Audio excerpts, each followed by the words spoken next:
Alors bonjour Jean-Pierre Petit. Bonjour. Série sur l'armée, la science et l'homme.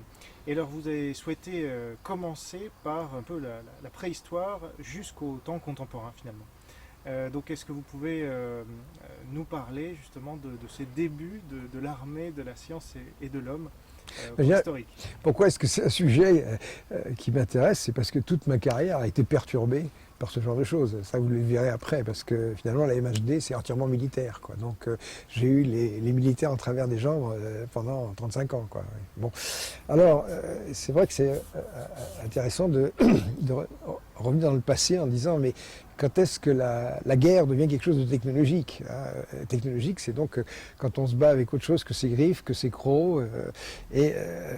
Moi, j'ai emmené, bon, à une époque, je m'occupais d'emmener des clients en safari dans l'Afrique de l'Est. Et en Tanzanie, il y a un endroit qui s'appelle Olduvai, où Leakey a découvert l'Australopithèque. Le premier, vous savez ce que c'est l'Australopithèque? C'est une petite bestiole humanoïde qui fait, je crois, 1,10 m de haut, etc. On lui trouvait des caractères humains. Hein. Bon, ça, c'est encore à discuter. Mais ce qui est certain, c'est qu'il avait un début de technologie. Et le début de technologie pour des êtres comme ça, c'est ce qu'on appelle la pebble culture. Pebble, ça veut dire le galet, quoi. Hein. Donc avant de faire des pierres taillées, d'être capable de faire des armes, des haches et des choses comme ça, on commence par prendre des cailloux. Et puis, soit on les utilise tels quels, ça devient un peu des choses pour casser, soit alors, effectivement, on arrive à casser le caillou lui-même et à lui donner une sorte de tranchant qui permet de gratter, etc. Donc c'est le début de l'outil, mais l'outil, c'est aussi une arme. Hein. Là, je vais reprendre une chose parce que c'est l'exemple d'un moment de magie extraordinaire. Bon, j'étais allé là-bas avec une vieille paire de jumelles qui appartenait à ma famille, quoi. Et un jour, j'étais avec des chefs Maasai à côté de moi, et il y avait la pleine lune. Et je regarde la pleine lune avec mes jumelles. Et je prends le bonhomme, et je lui dis, regarde. Et il prend ça. Oh mon Dieu, tout d'un coup, il voit la lune énorme comme ça. Et il se met à raconter ce qu'il voit, quoi. Alors ses voisins sont là en disant « Donne-nous cet objet magique avec lequel on voit la lune si gros ». Et il finit par se laisser faire. Le type lui arrache carrément la paire de jumelles. Et là, il a un geste formidable. Il prend la paire de jumelles et il fait comme ça. C'est-à-dire qu'il parce que pour lui, ce truc-là, on met les jumelles vers la Lune, mais après la Lune rentre dedans. Donc après, il faut la trouver, quoi. Bon. Donc vous voyez, rien que le fait que la lumière se déplace en ligne droite, c'est un concept qui leur est complètement étranger. Donc là, je leur ai offert la paire de jumelles. Bon, ils ont quand même senti que c'était un cadeau de prix, quoi. Hein. Donc le chef m'a demandé ce que je voulais en échange. Et à ce moment-là, je lui ai demandé son bâton d'acacia qu'il avait sous le bras. Et ça, c'est un signe d'appartenance clanique. C'est le bâton pour diriger les troupeaux. Donc ça veut dire je veux faire partie de ta tribu. Et un grand moment d'émotion, parce qu'il m'a saisi par le bras, il m'a dit j'ai compris le message, quoi. Alors le lendemain, on part, et tout content. Vous savez, cette histoire de jumelles, vous avez une scène analogue dans le film Danse avec les loups. Quand vous avez Dunbar qui est là et qui participe à une chasse au bison avec ses Indiens. Et à un moment, il est là avec sa longue vue, et il voit les bisons, et il passe la longue vue à l'Indien. Oh tout d'un coup, il s'aperçoit qu'on voit les bisons. Donc, je leur laisse cet instrument magique avec lequel on peut voir les objets. Et au moment de partir, j'ai une idée. Je désigne la paire de jumelles et il me fait signe que oui, il a compris comment ça marchait. Et simplement, s'il la retourne dans l'autre sens, les objets sont plus petits. Alors là, c'est la compréhension totale. Vraiment, c'est que cet objet, quand on le regarde dans ce sens-là, ça grossit la Lune, sinon elle est encore plus petite que d'habitude. Bon. Donc vous voyez, c'est fascinant, quoi, ce gap technologique. Alors, ça peut vous faire comprendre un peu que nous pourrions être les Maasai des autres. Que si un jour une ethnie extraterrestre débarque, il ne suffit de pas grand-chose pour qu'on comprenne rien à ce qu'on voit, c'est tout. Voilà, donc je crois que dans une DVD précédente, j'avais évoqué simplement ce que c'est qu'un téléphone portable qui permet de téléphoner à l'autre bout de la Terre. Bon, ben là, même une télévision, mais une capture d'image. Si on continue comme ça avec notre progrès technologique, c'est pas moi qui ai dit ça, mais la technologie de demain, c'est la magie d'aujourd'hui, quoi, c'est tout. Pour poser la question différemment, est-ce que vous pensez qu'à l'avenir, il y aura de plus en plus de guerres bactériologiques pour le coup? Ça, c'est une question. Vous savez, dans mon site, souvent, j'ai accroché à des informations comme ça assez tôt. Vous avez peut-être pu voir qu'aux États-Unis, on essaye de rendre obligatoire l'implantation d'une puce pour bénéficier de mesures médicales. Ce qu'on appelle la RFID. Oui, exactement. Et ça, comment dire, c'est pour pouvoir réaliser un meilleur suivi médical des patients. En fait, on peut faire n'importe quoi avec ça. Absolument n'importe quoi. Mais c'est pas une guerre bactériologique, là, c'est plus de la...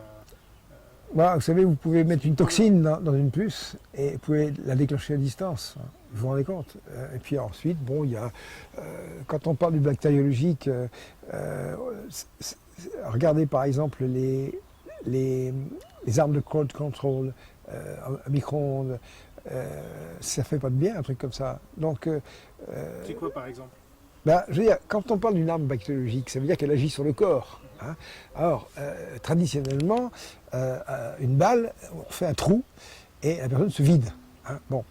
Maintenant, on sait faire des balles plus sophistiquées qui ont l'allure de balles normales et qui marchent par magnétoconstriction. C'est-à-dire qu'à ce moment-là, moi j'ai vu un Américain m'expliquer ça au colloque de Vilnius en 2008. On tire sur un type et au contact, la balle implose, ça fait 100 000 volts et on l'électrocute. Et comme il dit, ça ne fait pas de tache sur le tapis. Donc vous avez, premier projet, premièrement, vous faites un trou et le type se vide. Deuxièmement, vous l'électrocutez. Puis ensuite, il y a toutes les variantes permettant d'agir sur l'être humain, l'endommager, créer des lésions, des choses comme ça, y compris des lésions dans le cerveau. Je dirais qu'il y a tout un arsenal d'armes, et les armes bactériologiques ne font qu'une faible partie de ce qu'on n'a pas encore employé. Et selon vous, quel est le plus probable pour ce qui intéresse l'armée à l'avenir? Est-ce qu'il y a une branche de recherche plus particulière? Bah, je crois que là, je dirais qu'on va être amené à parler de la fin de cette saga justement sur les armes. Au cours de ma carrière, moi j'ai croisé l'armée. L'armée a croisé mon chemin très vite, quoi.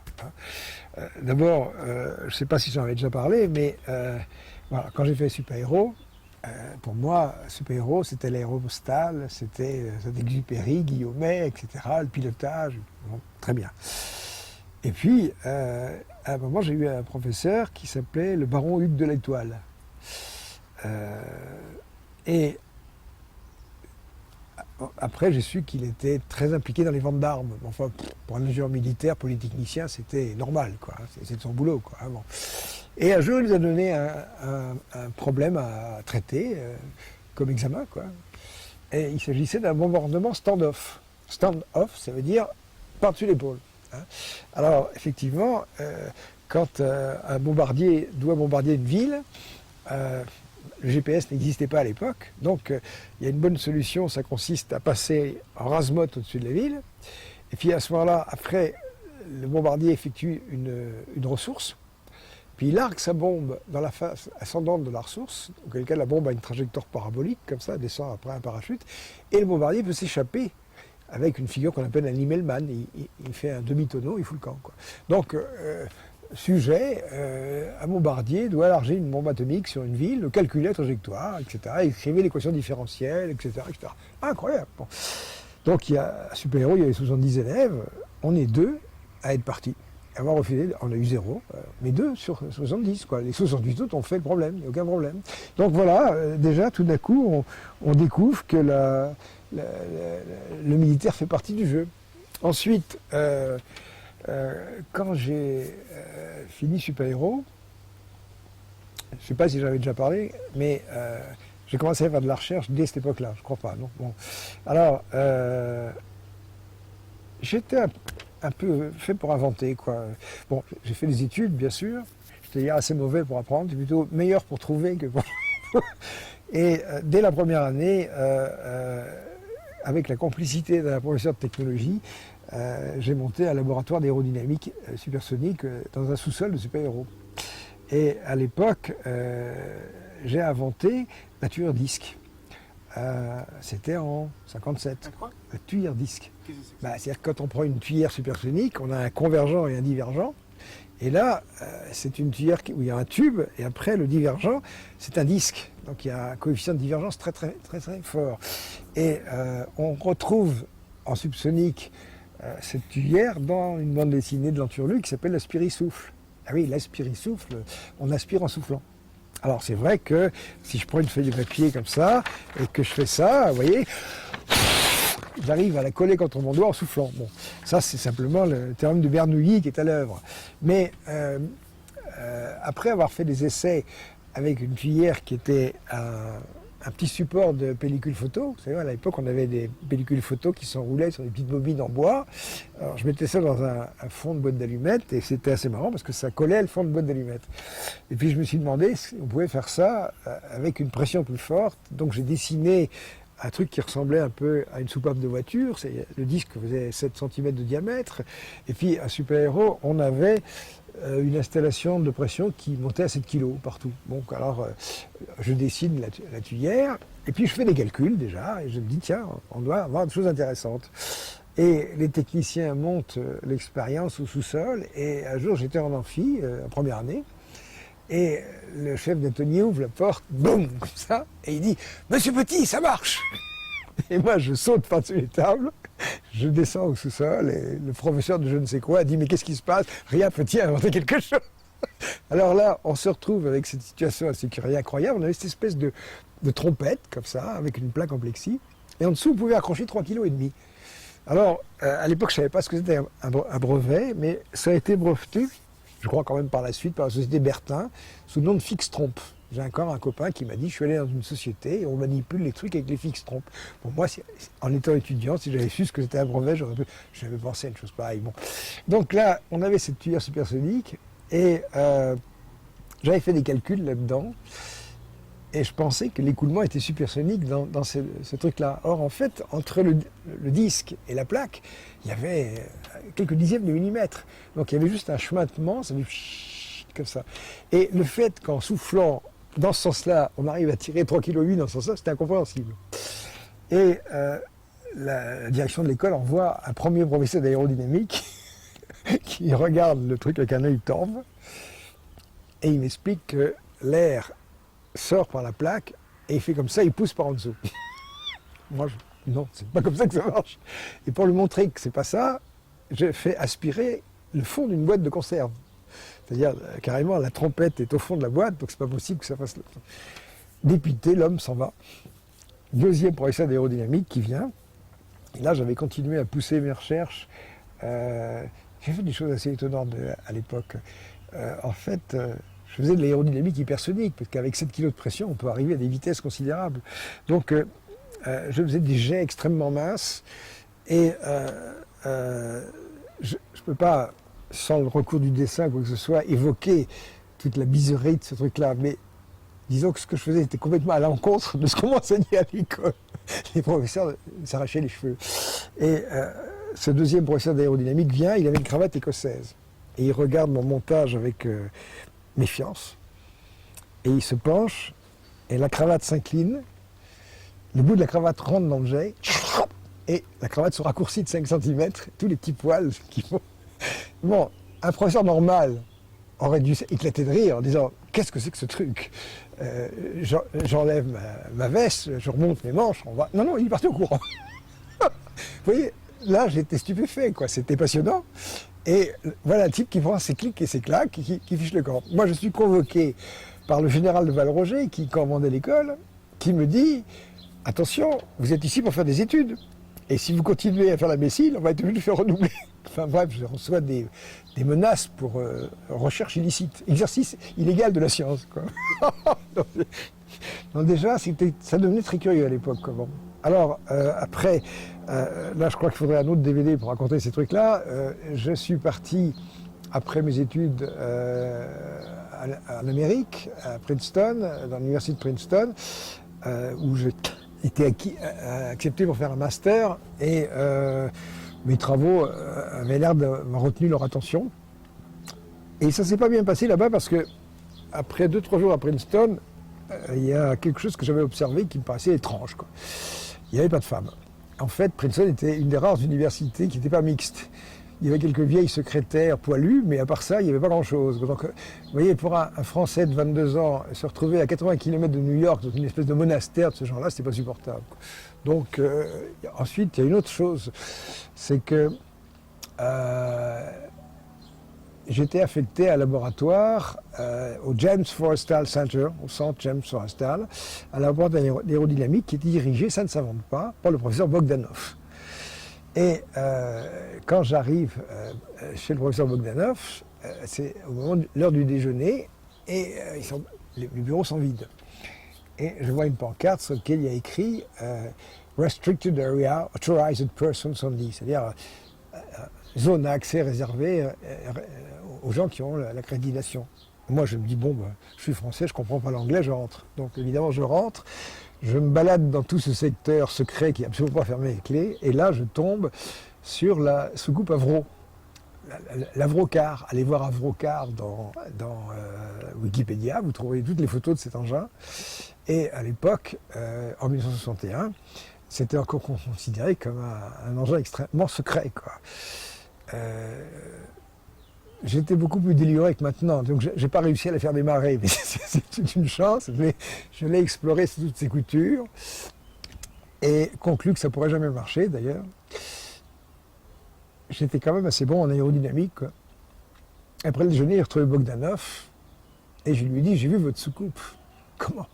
Vous avez vu notre engin? Oui, oui, mais vous n'auriez jamais dû. C'est ultra secret. Je dis, vous rigolez, ce truc-là, c'est une machine à effet de sol. Ça ne s'élèvera jamais. Vous avez vu les films, d'ailleurs, quand on voit cet Avrocar, c'est une véritable catastrophe. Pourquoi? Parce que ça souffle de l'air un peu comme une poule qui essaye de ramasser ses poussins sous elle, quoi, hein. Et la stabilité de l'Avrocar, c'est à peu près celle que vous auriez si vous mettiez une planche sur une vieille chambre à air mal gonflée, quoi, ça. Et on voit bien que le pilote, il a beaucoup de mal, et dès que la vitesse est trop grande, le coussin d'air fout le camp. C'était un projet militaire, ça? Ah oui, complètement. C'était un projet qui avait été imaginé par un monsieur qui s'appelait Frost, je crois. Je ne sais pas s'il était anglais ou canadien. Et au départ, le projet était né à Ovro, Canada. Et à l'époque, les Nord-Américains se posaient des questions pour savoir comment marchaient les soucoupes volantes. Et là, tout d'un coup, il y avait quelqu'un qui avait l'air d'avoir une idée. Et donc, à ce moment-là, carte blanche. Puis en plus, Frost entourait ses travaux de mystère, quoi. Tout était cloisonné pour qu'on ne sache pas comment marche son espèce de brouette à gaz, là. Et finalement, les Américains à Princeton ont récupéré cette machine pour, je sais pas qui encore croyait à cette connerie, quoi. Bon, Bogdanov, certainement. Moi, pas du tout. Donc, Bogdanov qui n'a rien à voir avec les... Non, il n'a rien à voir avec les deux frères du même nom. Mais, je veux dire, je ne sais pas si ce qui l'a le plus froissé, c'est le fait que je sois rentré alors qu'il avait écrit que c'est interdit, ou le fait que je lui ai dit que ça ne marcherait jamais. Peut-être les deux. Peut-être les deux. Enfin bon, la situation était telle que, alors, j'avais pas de femme à Princeton, en plus un mauvais contact avec Bogdanov, je ne voyais pas grand-chose à faire que partir, donc j'ai vendu ma règle de calcul, $5, et je suis parti à l'aventure à New York. Et là, j'ai commencé par être recueilli par un monsieur qui s'appelait Hart, un gros obèse, qui avait une maison, et il recevait un peu les jeunes qui étaient un peu en rupture de banc et tout ça. Donc on m'avait donné son adresse, et j'ai atterri chez lui et je lui raconte mon histoire.